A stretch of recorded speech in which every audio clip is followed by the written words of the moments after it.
Welcome back to Your 1230, the only podcast where our guests tell their story with the help of 12 questions in just 30 minutes.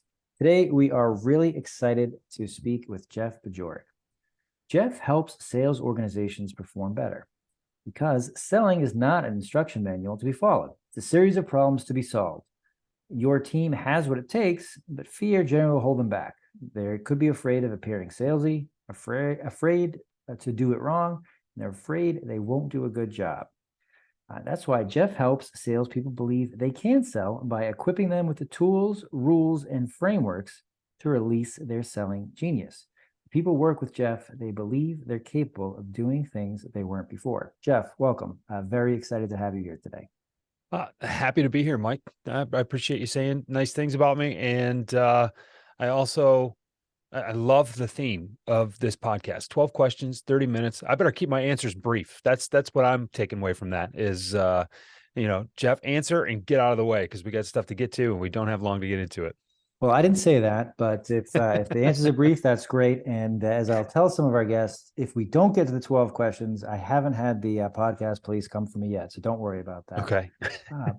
But as I kind of pick and choose what to read and introduce you with, because there's a lot in your background. When you meet somebody new or when you tell somebody what you do, how do you describe it to them?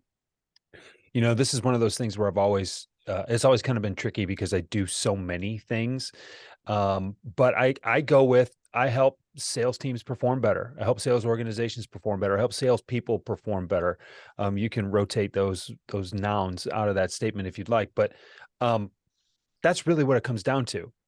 And I think one of the things I've gotten too caught up in is the marketing speak behind stuff rather than just blatantly telling people what I do.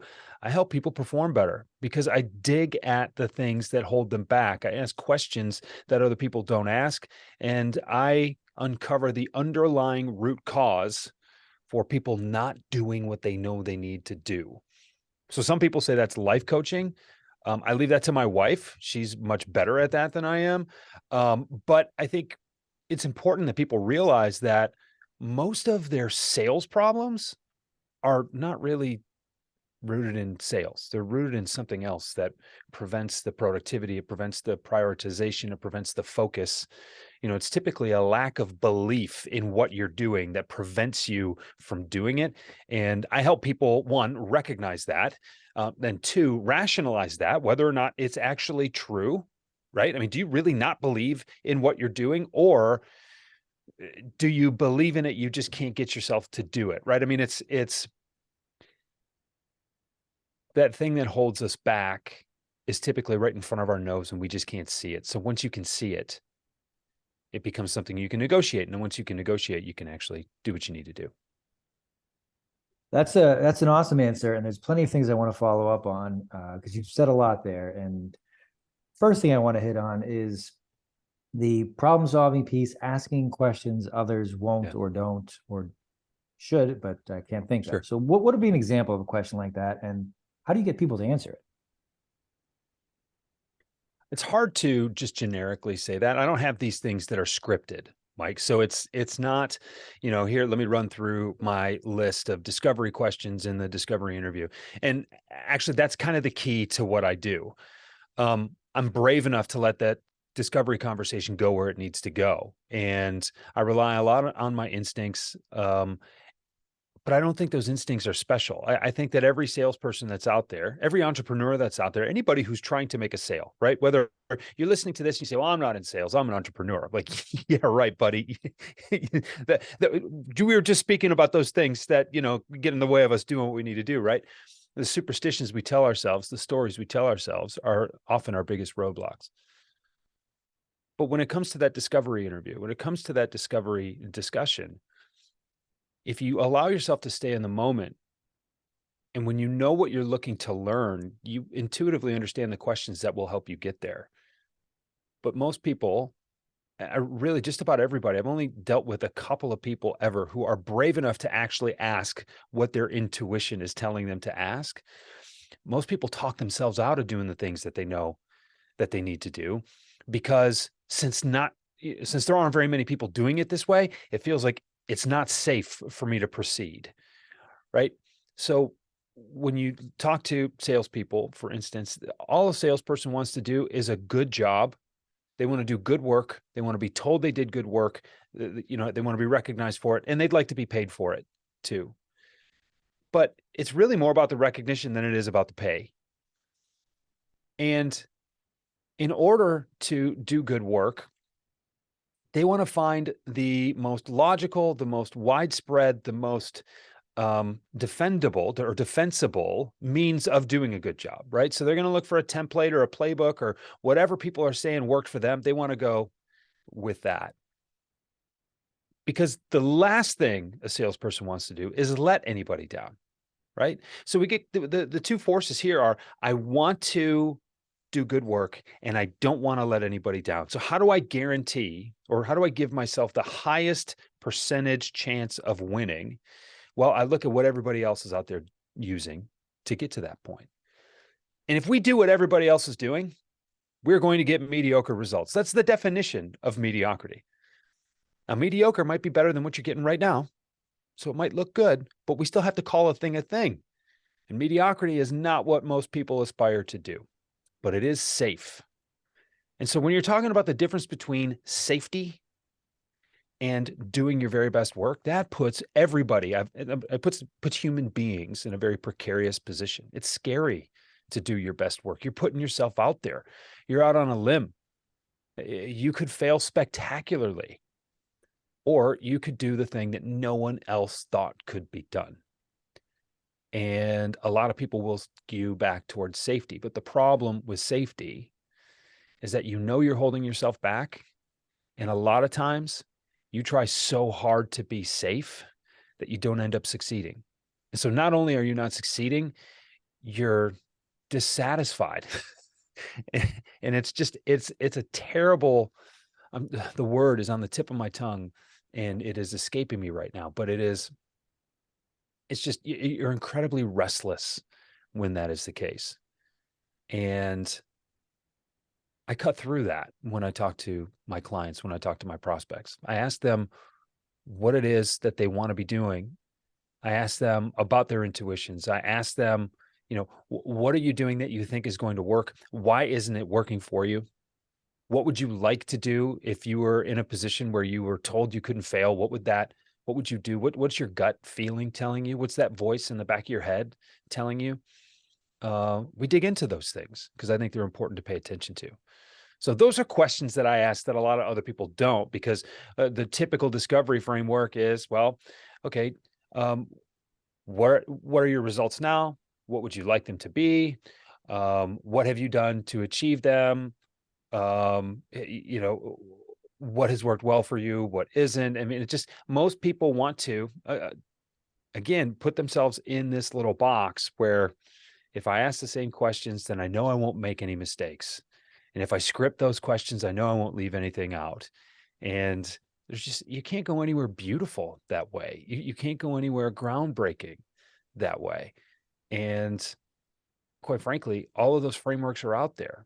If you're not going to do something that no one else is going to do, why should they talk to you at all? So I'm rambling a little bit here, Mike, and I know we've got 12 questions to get through, and No, I liked when you started the answer by saying, you can't think of anything general because you go with your intuition, which I think kind of do a good job of explaining why many people don't, because it's not safe.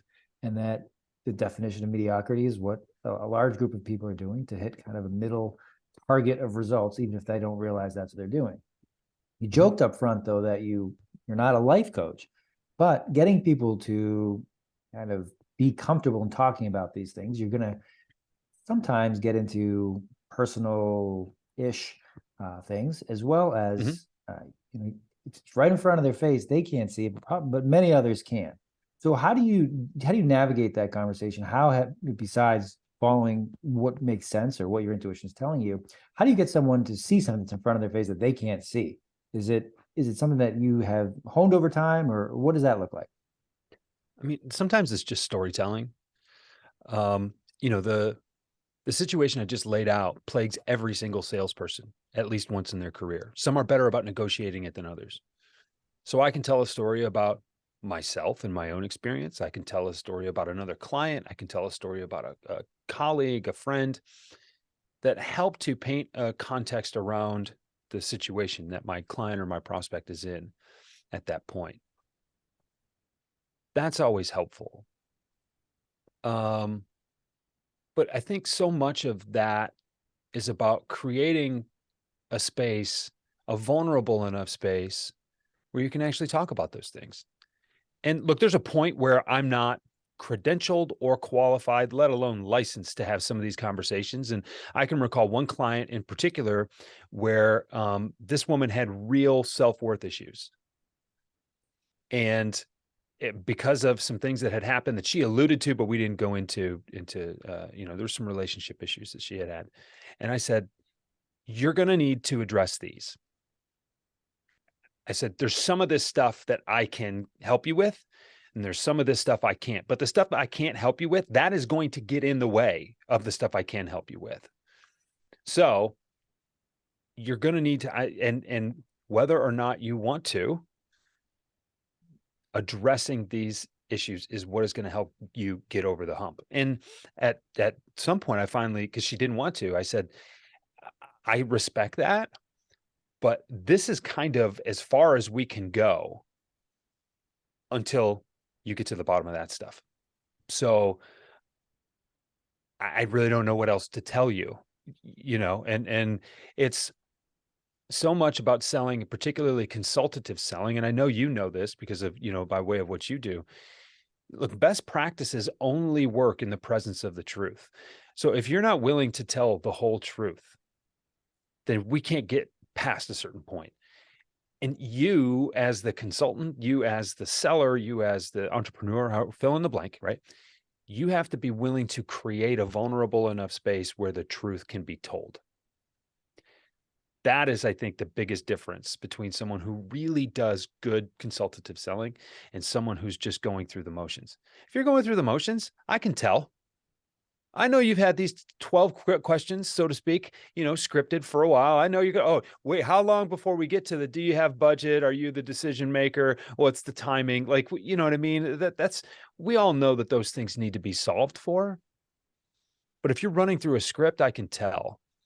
If you're pausing and thinking and giving thoughtful questions based on the answers I gave you, if you're going down certain rabbit holes because you need the context for the information, if you're doing those things, I can tell. And that means that you do not have any barriers up. That means this isn't a contrived conversation. That means I can be real. You really want to know more about what I'm telling you.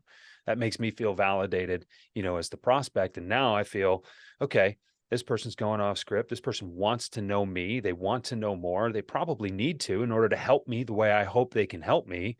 Well, maybe I can give them a little more. And once the guard is let down on both ends of both ends of that conversation, now we can get somewhere real. Now we can do something impactful. Most sellers are afraid to go there because you lose control. You give up a little bit of control. And we have to stop thinking about selling and the sales process as an exercise in control, because it turns people off. And there are just too many things that are out of your control for that to be a reasonable strategy. And that's a good story that you tell. And it reminds me of kind of, as we've talked a few times before today, what we agree on. And it's essentially that frameworks, playbooks, best practices are all good things. But if you are not, in fill in the blank, smart enough, you don't know enough, you don't have enough experience to apply them to your current situation, to what makes sense for you and where you're looking to go, they're only going to get you so far. And unfortunately, you're probably going to lean back to what is safe, what you've been doing before. So you have to let go, and you have to be okay with making mistakes, trying things out, and then readjusting on the fly. And we've talked about that. I do think we see very similarly there. What I wanted to kind of follow up on, you mentioned entrepreneurs, not sellers. Sometimes they'll think of themselves like that. Really, entrepreneurs for sure, but pretty much everybody is selling something, whether it is a product, a service, a solution. Everybody's got something to sell. So this feeling salesy is something that people will say that they, don't like, don't want to be. They have a negative connotation to it. But I like the way that you've described being salesy, or kind of getting past that. If you could kind of go over how you help people do that as well. Well, let's think about what selling is and what it isn't. I think that for too long, selling has been equated with the transfer of money. And I think that people, some rightly, others not so rightly, have issues with money. So selling becomes something deeply personal, deeply emotional, and deeply terrifying when you hold on to something so dearly as your money. And I'm not saying you shouldn't. I'm saying we need to recognize what money is and what it isn't. That's another podcast for another time. But most people don't have problems with salespeople. They have problems with their money. Therefore, salespeople are a threat to their money, which means salespeople are the problem, because we're not supposed to talk about our money problems, right? I'd rather point my finger at someone and blame them for my money issues. So when we step back, though, and we think about what selling really is, the best definition I ever heard from somebody else about selling is Brian Tracy. This was in The Psychology of Selling, is an audio program I listened to. This was before audiobooks, right? This was before audible.com and all those things. This was a CD program in my car. Brian Tracy, The Psychology of Selling, he said, selling is a transfer of enthusiasm from one party to another. And I said, oh, that's different. I like that. And so when you remove money from the picture, when you talk about how, when I was 16 years old and I wanted to borrow the car on a Friday night to go out with my friends, I had to ask permission for the keys, and I had to earn it, right? Well, there was no money exchanged. I asked for something. Most times it was given to me. Sometimes it wasn't. I made the sale or I didn't.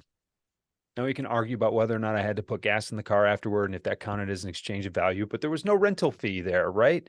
I asked permission, I got it.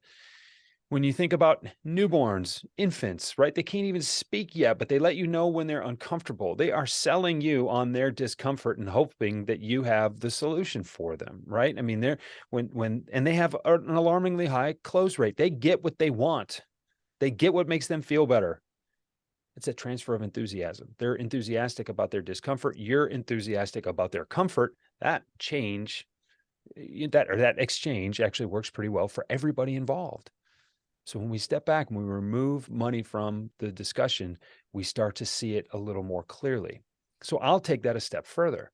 I'll say that anytime you ask anybody for anything, anytime you ask them to do anything, whether it's for you or someone else, when you ask them to do something they wouldn't have done if it weren't for you asking, that's a sales call.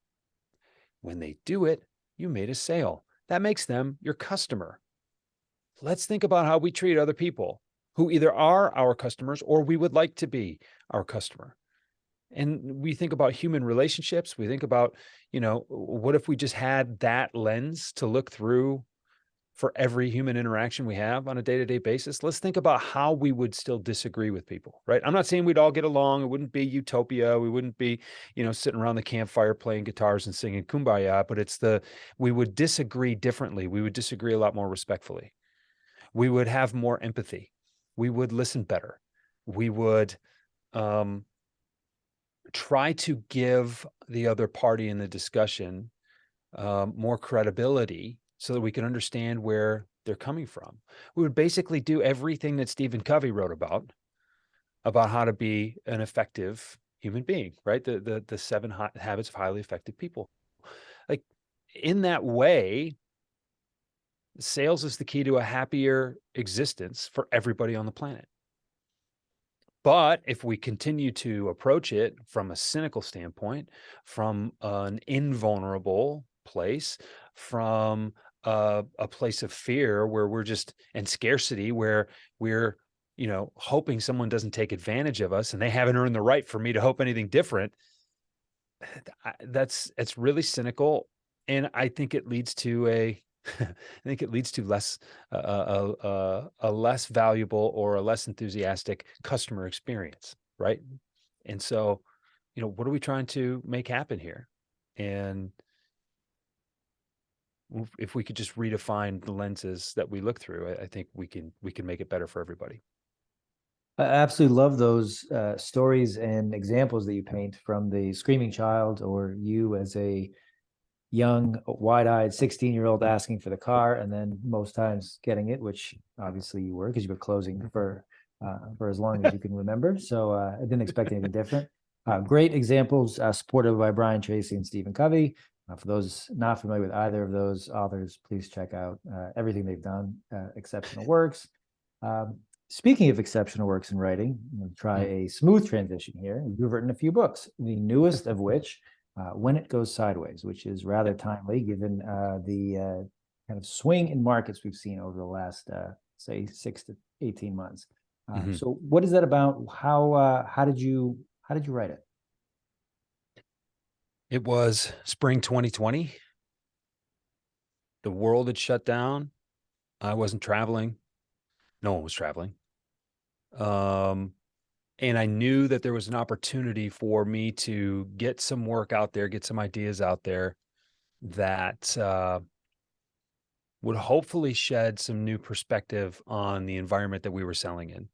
Heard a lot of people say, if I can't be face to face with my customers, and Zoom to Zoom doesn't count, then I can't sell. A lot of people in the real estate, had some things they needed to shift around. And to me, I challenged that. I said, what do you mean if you can't get face to face, you can't sell? If selling is a transfer of enthusiasm, if selling is an exchange of value, well, if the only value you're exchanging is a round of golf or a nice meal at a steakhouse, what are you really doing here, right? Like, if you could only sell face to face, then my friend, you could never sell. It was never about the right things. People didn't like to hear that, by the way. And so I tried to provide some perspective for what to do and how to rethink what was going on. And so the crux of that book, the model or the framework contained in that book, is one I call PARE, P-A-R-E. We have to pause, assess, reflect, and execute. So in light of a changing environment around us, what do? You got to stop the flat spin. You have to somehow get in the way of, you have to prevent yourself from getting in your own way, rather, and the world is rapidly changing. So what do we need to do? First thing we need, take time out. Stop, give yourself a break. You get caught up in the zeitgeist of everything, it's really hard to make rational decisions. So give yourself permission to take time out. It's really hard to do. Very simple thing, very hard to do. The next letter is A, so assess. Remind yourself of what you know to be true. What is your current situation? What are your current objectives? Where are you lacking? What do you need? Let's prioritize those things. And then of a list of 20 priorities, write them down on paper. It's important, pen and paper, and then tear the list off after 3. Don't throw that list away. Don't throw the rest away. Set them aside for a second. Once you take care of 1, 2, and 3, and if you have more than 3 priorities, you have 0 priorities. Thank you, Jim Collins. That's another author everybody should be following, especially in the entrepreneurial space. Tear the list off after 3. Then do those things. Then when you come back to your list, recognize how many things have been crossed off that list. Because when you take care of 1, 2, and 3, you typically knock off 7, 9, 13, 17, and 21 too, right? Now you can do it again. But that's the assessment part. Remind yourself of what you know to be true. What are the things that need to happen? R's for reflect. Where do you plan? What do you plan to do? What are your options, right? You reflect on your current state. You reflect on your future state. Now you have an opportunity to think about how to get there. And E is for execute. And so now it's about getting down and doing the work. It's about having an accountability partner who supports you, who can help you when you're not motivated, who can help remind you of how talented you are, who can help remind you rather of how capable you are. But that's a framework for whenever things go out of control. And real estate markets have swings. Entrepreneurial markets have swings. The economy has swings. We were all lulled into believing that it was going to be a gravy train forever. And a lot of people in the financial sectors were like, this is the longest bull market we've ever seen. We hope the bottom doesn't fall out, but there has to be a regression toward the mean at somewhere. There's just there's always a regression to the mean. It's statistics. So we knew something was coming. We didn't know when. Then when it came, people didn't want to admit it. People didn't want to recognize it. They didn't want to do anything about it. Well, okay, time out. Where are we? What can we do about it? How are we going to do that? It's such basic advice, but I put it in a way that I put it in a framework, in a format that I think is approachable for people.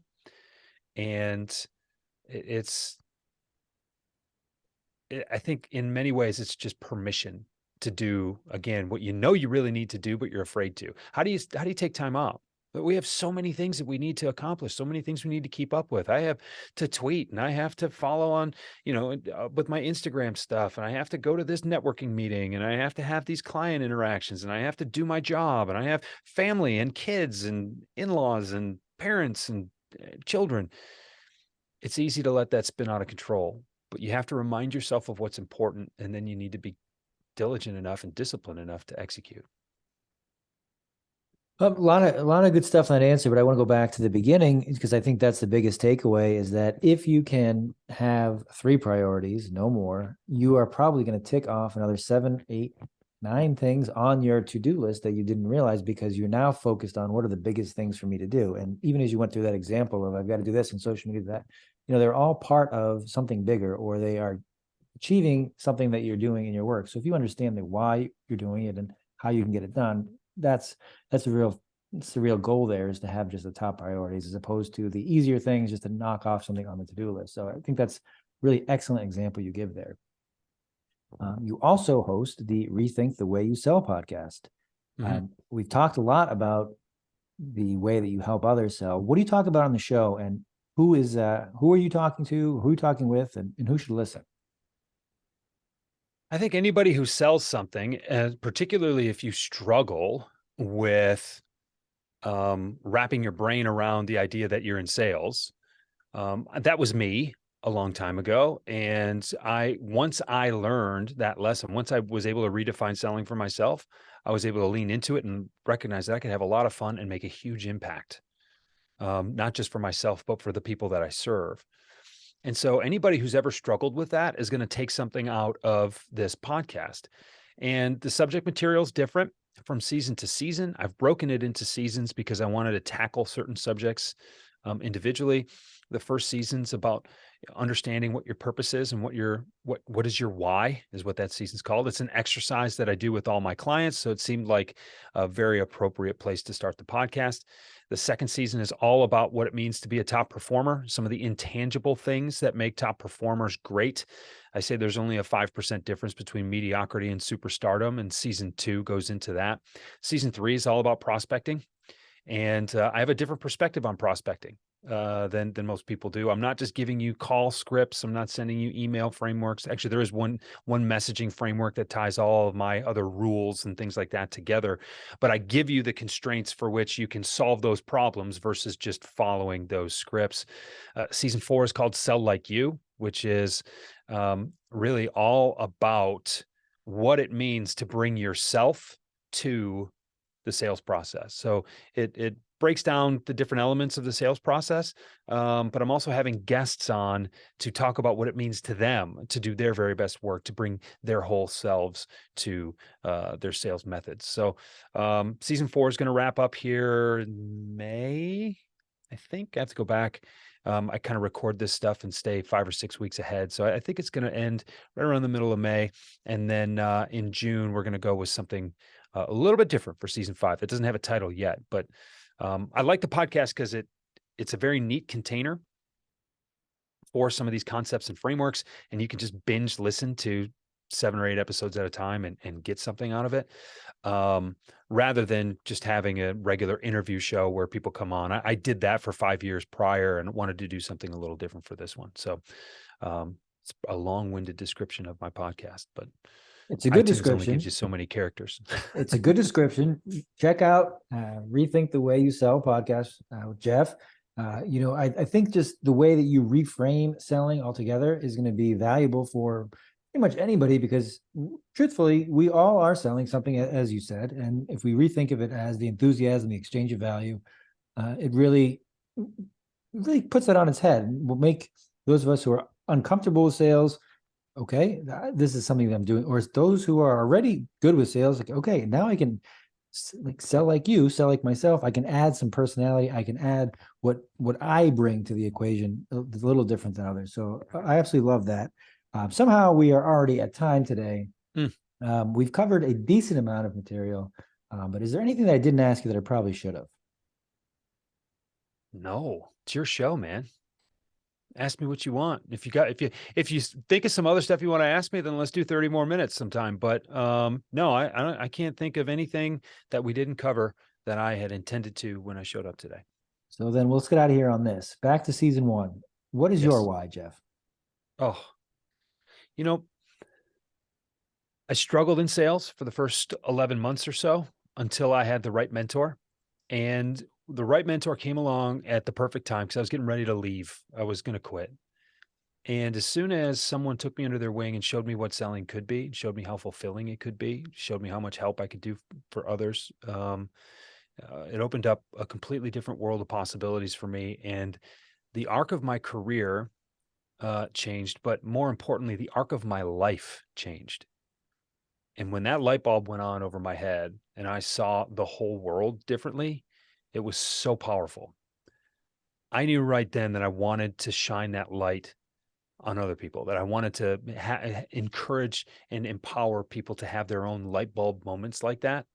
And so when I see someone realize that they can do something they never thought they could do because they're giving a different, or they have a different perspective now, that lights me up. That's why I get out of bed every day. That impact is huge. Gives me goosebumps just thinking about it. So that's my why. I can see you light up as you talk about it. So I certainly believe it. And, going back to having another 30-minute conversation, having that mentor, having the objective eyes, somebody who can help you see what's right in front of your face that you can't see, and with somebody who really wants to help you, incalculable value. So I'm with you on that as well. Jeff, thank you so much for your time today. Where can our listeners, we'll post to the podcast, we'll post your books, but where can our listeners connect with you or find out more if they want to do so? The best place to go is jeffbajorek.com. If you just want to learn more about me, what it's like to work with me, obviously links to my blog and my podcast are there. You can also go to rethinkthewayyousell.com, which is my community platform. You can join, just ask or answer a couple questions. I want to know, where you found me and what you hope to find in this platform, but entrance is free. And I've got all my content there easily organized. It's probably the best place to peruse the content. The podcast is there as a course, so you can listen to every episode as kind of a lesson. I've got some worksheets in there. That's the best way to interact with the content. But if you just want to know more about me, jeffbajorek.com, and LinkedIn, of course. Do I even have to mention LinkedIn anymore? You can find me there for sure. Well, we will post all of those. And again, thank you for joining us. This was fantastic.